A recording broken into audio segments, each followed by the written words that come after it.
Hello and welcome to Natural Sciences. Today's topic is photosynthesis.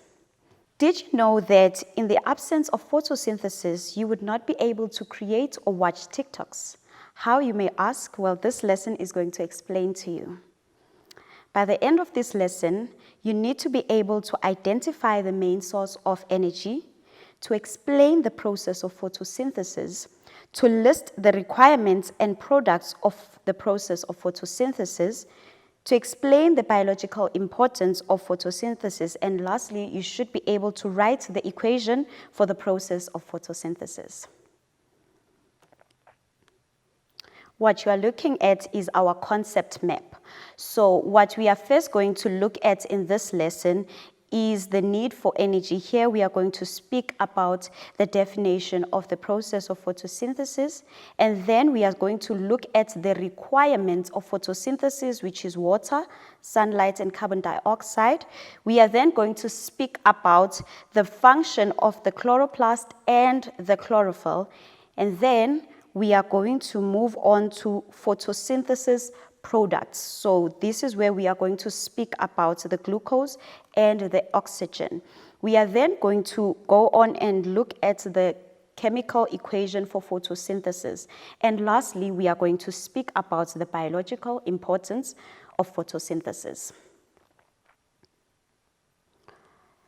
So for this lesson, you must know that living things need energy, gases, water, soil, and favorable temperatures for them to survive.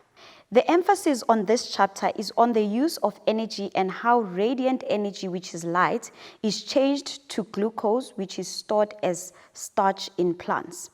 Through the process of photosynthesis, energy is stored in green plants as food, and green plants are what we call producers. So these are the new terms that we are going to be introduced to during this lesson. The first one is photosynthesis. So photosynthesis is the process whereby green plants use light energy from the sun and carbon dioxide from the air and water from the soil to produce food in a form of glucose and oxygen. The next term is producers. These are organisms with the ability to make their own food, for example, green plants. And then we have radiant energy.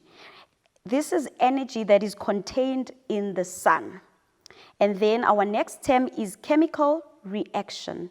So this is a process in which one or more substances are converted to one or more different substances or products. So that is a chemical reaction.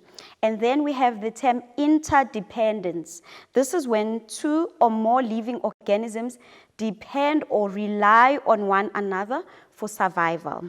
And then we have the term glucose, which is a type of simple sugar.